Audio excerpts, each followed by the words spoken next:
Hey guys, it's Titan, and today I have an entire list of fixes and changes that came to the second weekend of the Call of Duty Black Ops 4 beta. Now, I'm not going to be going over every single thing that is on this list just because nobody's going to want to watch a 20-minute long video, and most of this list is just full of fluff. So again, nobody will want to watch a 20-minute long, full of fluff video. Now, if you guys want to stick around for my experience with the beta, that will be in my second weekend beta review, or my second weekend beta review, that will be coming out shortly after this video.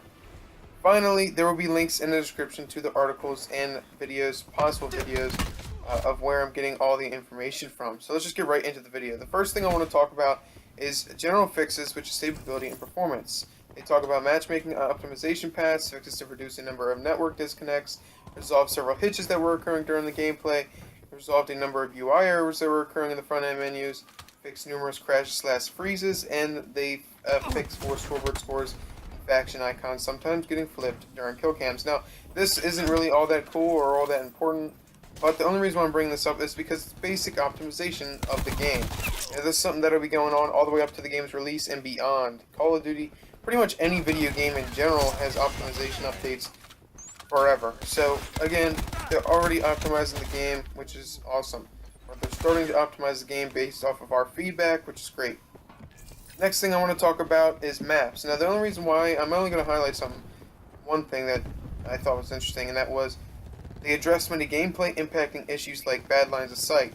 Now, I didn't really notice this. I thought that the maps were fine. I think most people also thought the maps were fine. But apparently Treyarch saw that there were bad lines of sight on a couple of the maps, or all of the maps. Now, when they say this, I don't think they necessarily meant completely modifying sections of the map, but more or less just moving objects like boxes or crates, or possibly like moving a car or something like that. But again, I didn't really.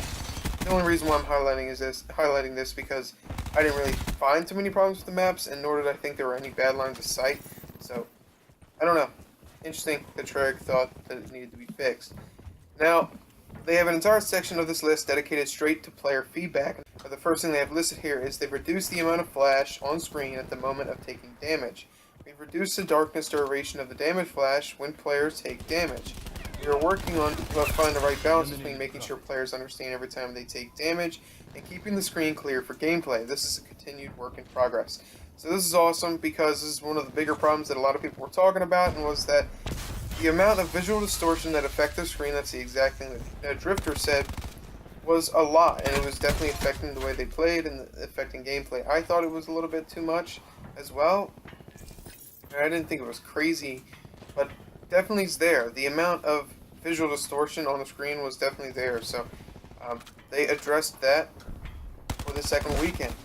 Next thing I want to talk about is movement, and they have reduced jump height. They reduced the default jump height. They added tuning to scale down jump height on subsequent jumps to prevent bunny hopping. They reduced the default jump slide speed and reduced the default slide distance. So again, another one of those bigger problems that everyone was talking about, and it was scaled down. I, in my first beta weekend review, said I didn't really think there was that big of a problem with the jump height or the slide.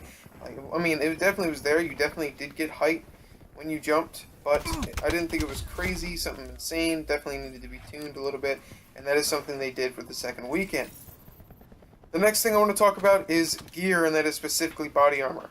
I want to talk about body armor finally, or the last thing, lastly, because the amount of problems there were with body armor is actually kind of mind-boggling to me. And the first thing is they fixed a bug where explosive damage was not damaging body armor or the player wearing it. They addressed an issue where players wearing body armor had no flinch when taking damage, and a player wearing body armor is now dealt a percentage of the damage rather than armor blocking full damage. What?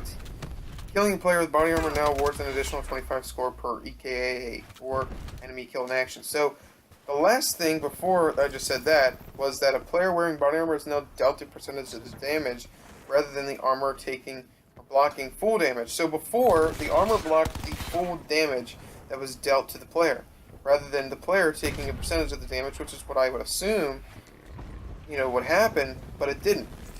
Armor used to block all of the damage taken, and I did not realize that. I thought, that, to me, that's a little nuts. I thought that's pretty crazy. But either way, they fixed it for the second weekend, and that's something that, again, that I said in the first weekend beta review, was that I didn't want to see the body armor going anywhere. It just needed to be fixed up a little bit. So that is awesome. Again, I'm not talking about my experience with the second weekend in this video. That'll be in my second weekend beta review. So if you want to check that out, stick around for that. There should be a card up in the right hand corner and a link in the description to that video once that video is uploaded. So if you want to check that out, go ahead and do that there. So thank you guys so much for watching. Tell me what you guys think in the comment section below. Did you enjoy the Black Ops 4 beta? Are you excited for the Blackout beta? Because I am. Either way, thank you guys so much for watching, and see you guys later.